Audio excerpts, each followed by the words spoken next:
আসসালামু আলাইকুম, hello everyone. আশা করি সকলে ভালো আছেন। আমি আপনাদের দোয়া আশীর্বাদ আলহামদুলিল্লাহ ভালো আছি। আজকে একটা ফোন লঞ্চ হয়ে গেছে, যেটা ফ্ল্যাগশিপ একটা ফোন, যেটা চীনে মূলত লঞ্চ হয়েছে। ফোনটার নাম হচ্ছে আইকো 11s। আইকো 11s এই ফোনটা টোটালি কেমন হতে চলেছে, feature, specification, design, build quality, battery, charger, সমস্ত কিছু নিয়ে আজকে কথা হবে। পুরো ভিডিও জোরে সাথে থাকবেন। দয়া করে চ্যানেলটা সাবস্ক্রাইব করবেন। ভিডিওটি ভালো লাগলে লাইক, কমেন্ট, শেয়ার করতে ভুলবেন না। চলুন ঝাঁপিয়ে পড়া যাক মেইন টপিকের দিকে। কথা বলতেছিলাম আইকো 11s নিয়ে। এটার ডিজাইন এবং বিল্ড কোয়ালিটি সম্বন্ধে যদি একটু বলি, সেটা হচ্ছে এটা স্কোয়ার বক্সি শেপের একটা ফোন, যেটা প্লাস্টিক বিল্ড, মোটামুটি একটু গ্লোসি ফিনিশের মতোই লাগে, তবে ফিঙ্গারপ্রিন্ট ক্যাচ বসার কোনো একটা তেমন একটা বেশি সম্ভাবনা নাই। আর পিছনে থাকবে স্কোয়ার আয়তক্ষেত্রাকার একটা ক্যামেরা বক্স, ক্যামেরা মডিউল, যেটা দেখতে দারুণ লাগে। আর ডিসপ্লেটা ফ্ল্যাট হইলেও তো আমি দেখেছি আর কি, দেখতে কিন্তু লুকসটা দারুণ। আর এজন্য আরও বেশি দারুণ যে এটা ডিসপ্লেতে আপনার একটা পাঞ্চল কাট আউট থাকবে। তো মোটামুটি এটার একটা এই হচ্ছে বেসিক ডিজাইন। তো এবার ঝাঁপিয়ে পড়া যাক ডিসপ্লে সেকশনের দিকে। ডিসপ্লে সেকশন, এটা আইকো 11s এ একটা সুপার অ্যামোলেড ডিসপ্লে ব্যবহার করা হয়েছে, যেটার সাইজ হচ্ছে 6.78 ইঞ্চ, মানে বিশাল বড় সড়ো একটা ডিসপ্লে। যারা ভিডিও টিডিও বেশি দেখেন, ঠিক আমার মতো, তো যারা কন্টেন্ট বেশি দেখেন, ভিডিও বেশি দেখেন, তাদের এই ডিসপ্লেটা খুবই ভালো লাগবে। এই ডিসপ্লেতে 1800 নিট কাজ করবে, আর এটার 1800 নিট পিক ব্রাইটনেস থাকতেছে, যা আপনার কন্টেন্ট দেখাকে আরও বেশি চমৎকার করে তুলতে পারবে।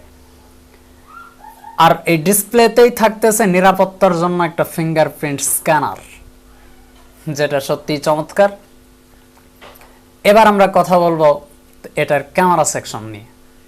ক্যামেরা বক্স আমি প্রথমেই বলছিলাম যে আয়তক্ষেত্রাকার একটা ক্যামেরা বক্স থাকবে মডিউল, যেটাতে মূলত আরও তো আইকো যে আরও আগে দুইটা ফোন লঞ্চ হয়েছিল, সেই দুইটা ফোনের মতোই এখানে আইকো 11s এ কোনো পরিবর্তন আমরা দেখতে পাচ্ছি না।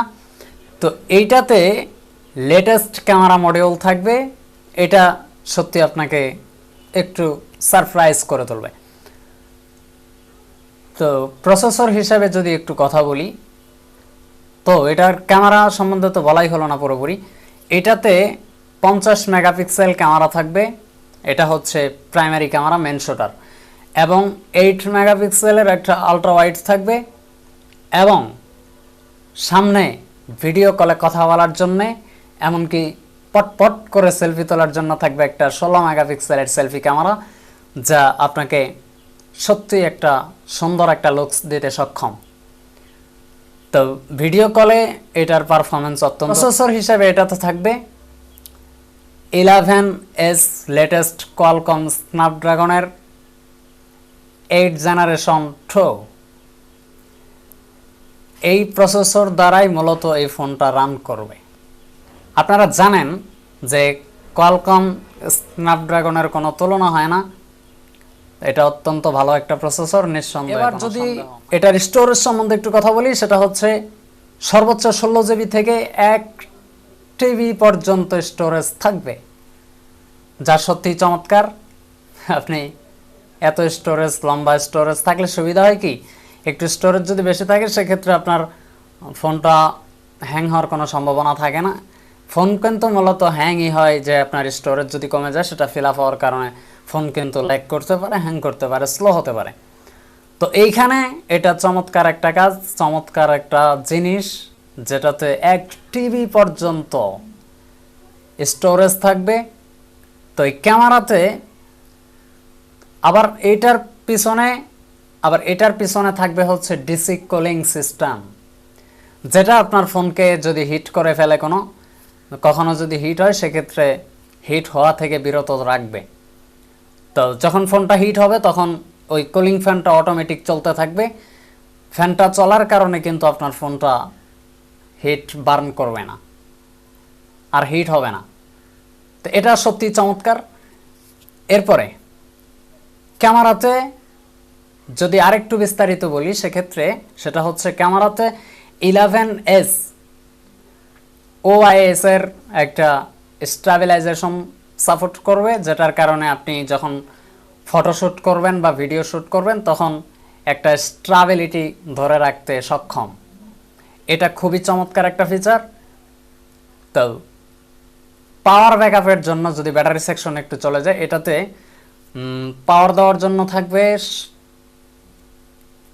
4700 mAh এর একটা ব্যাটারি, যেটা 200 ওয়াটের একটা ফাস্ট চার্জার দ্বারা চার্জ হবে। আর এটা আপনার ফোনকে 10 মিনিটে ফুল চার্জ করতে সক্ষম।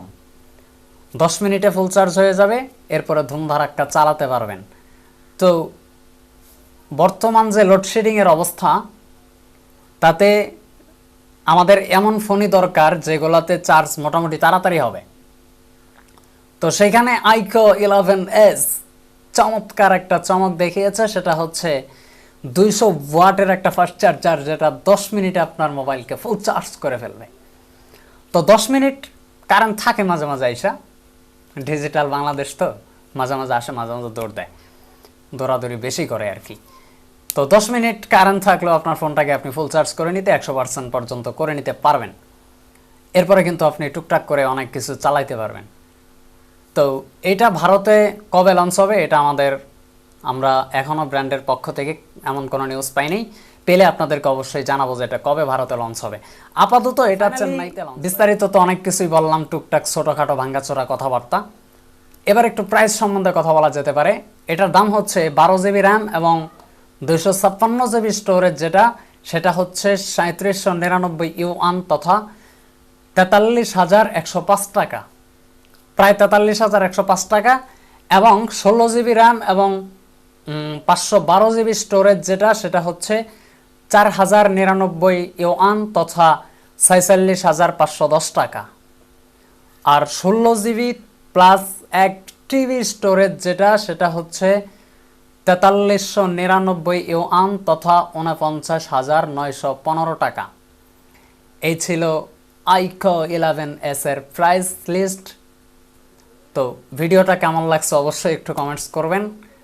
আমাদের নতুন চ্যানেল, ছোট্ট ছোট্ট মানুষ আমরা, একটু সাথে থাকবেন, কষ্ট করে আমাদের জন্য দোয়া করবেন, পক্ষে থাকবেন, সাথে থাকবেন, মহব্বত দিবেন, ভালোবাসা দিবেন, ভালোবাসা নিবেন। তো সকলে ভালো থাকবেন। ধন্যবাদ সবাইকে। আসসালামু আলাইকুম।